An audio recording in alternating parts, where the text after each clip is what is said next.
Hey guys, tonight we going to sink into one of those questions you probably never thought too hard about, but now that I've said it, you can unthink it. What happened when people in the Middle Ages wanted to break up?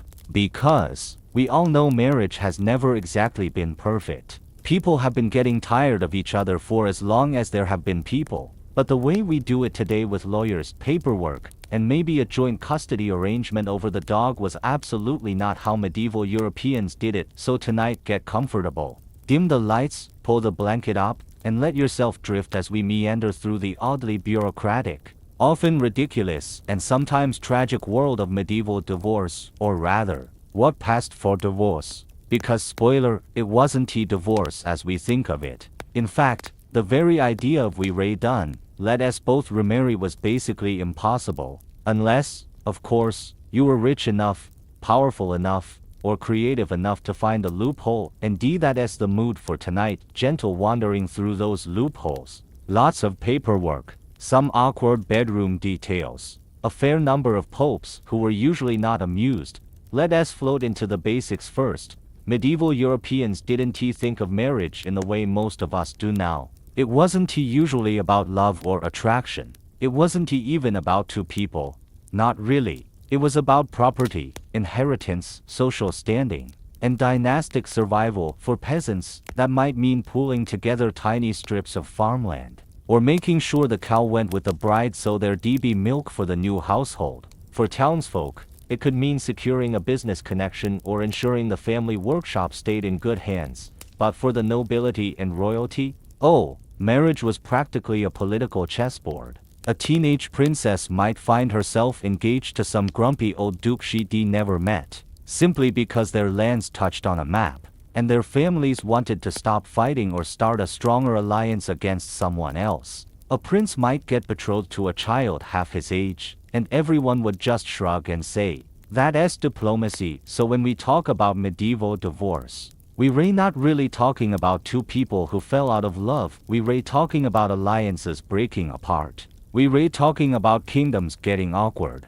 We're talking about popes having to sit down with giant family trees and mutter, "Oh, not this mess again." Here's the thing: the church, which basically ran the rules of marriage, had a very clear stance. Marriage was permanent, sacred, for life. Once you said your vows, that was it. No backing out. No starting over. It was a sacrament, like baptism. You didn't get to redo it, except, well, people always find ways around rules, don't they? Instead of divorce, the church allowed for annulments, which sound a bit like divorces, but with a twist. An annulment didn't say, okay, fine, you're out of this marriage. It said, actually, this marriage was never valid in the first place. Whoops, doesn't count? So technically, nobody got divorced in medieval Europe. They just discovered, sometimes years or even decades later, that their marriage had apparently never existed. Very convenient, of course. Getting one of these annulments wasn't easy. It was like applying for a very exclusive club membership, where the bouncer was the Pope, and he wasn't in a hurry. So what counted as a good excuse for an annulment? Well, medieval courts had a whole menu of options, and some of them are unintentionally hilarious. Consanguinity. This is the fancy Latin word for being too closely related. And honestly, it was a perfect excuse, because in royal circles, everyone was related. The church kept shifting the goalposts. Sometimes marriage to a fourth cousin was fine. Sometimes it wasn't. At one point, they technically banned marriage between anyone related within 7 degrees, which sounds fine, until you realize that in medieval terms, 7 degrees basically covered half of Europe. You could trip over a cousin just by looking out the window, pre-contract, if either person had already promised to marry someone else, yes, even verbally, maybe in passing, then the new marriage didn't count. Which means if you ever drunkenly muttered, "Sure, I'll marry you someday," well, congratulations, you just voided your later wedding. Non-consummation. This one was awkward. Because yes, it meant exactly what you think. If the marriage hadn't been physically sealed, it wasn't valid. Cue all sorts of testimony from servants about who did or didn't spend the night where, and yes, sometimes even midwives inspecting bedsheets. Relaxing bedtime imagery. I know, impotence, this was a favorite. because it meant the marriage couldn't be consummated. If the husband couldn't perform, then the union wasn't valid. Of course, proving this in court led to some of the strangest medieval trials you can imagine. We'll drift into those later, but let's just say they involved a lot of embarrassment and very little dignity. Lack of consent. Another valid excuse. Both people had to freely agree to the marriage. Which sounds progressive, right? Except freely was a bit of a stretch when your father was the king and your wedding was part of a peace treaty, so those were the options. Not exactly easy, but possible, especially if you had money, influence, and a good lawyer. Let's drift into some stories, because that's where this really gets cozy, in the personal disasters of people who happen to wear crowns. One of the most famous cases is King Louis V of France and Eleanor of Aquitaine.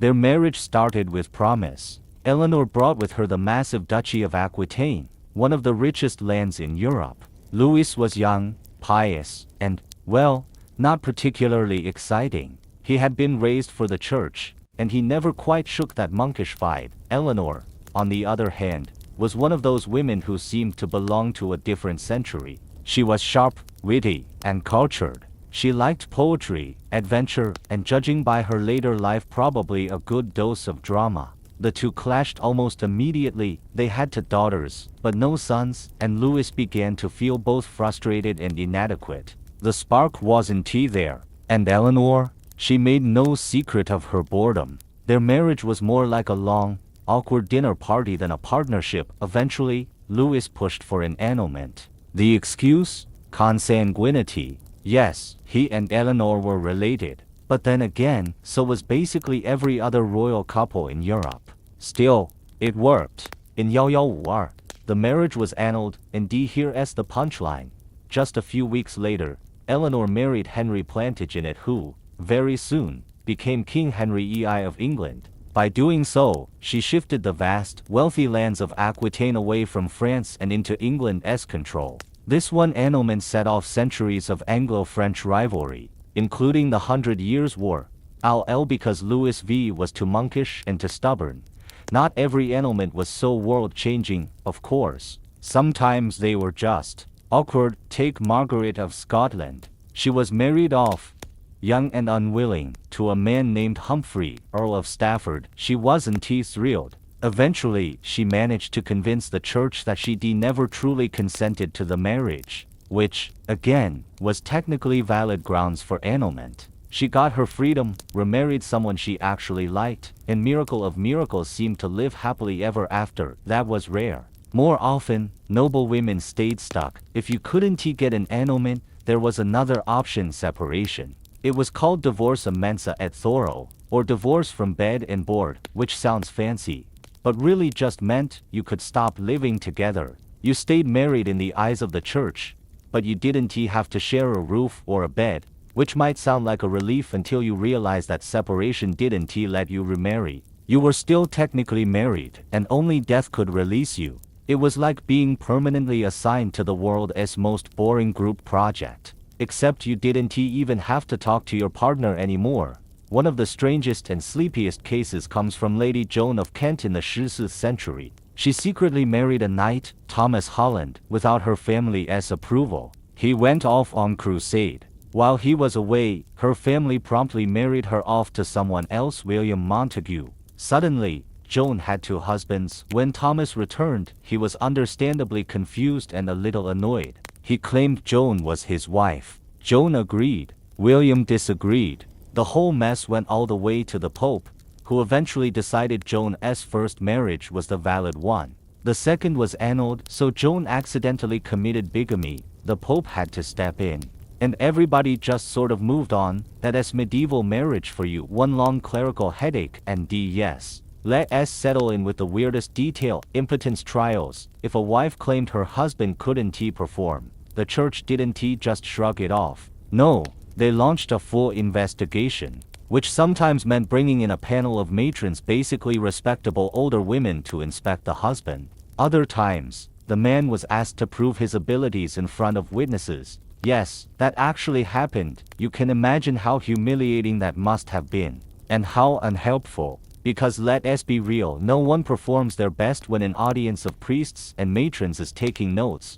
Sometimes the husband succeeded, and the court declared the marriage valid. Sometimes he failed, and the annulment went through. And sometimes, the whole thing quietly disappeared, probably because bribes were exchanged. Sleep well with that image in your mind. So to sum up this first stretch, medieval divorce wasn't really divorce at all. It was a game of loopholes. A carefully worded dance around the church's rulebook. People argued about family trees, whispered gossip, awkward bedroom matters, and technicalities no one really understood. And the result was usually messy, but we've only just begun.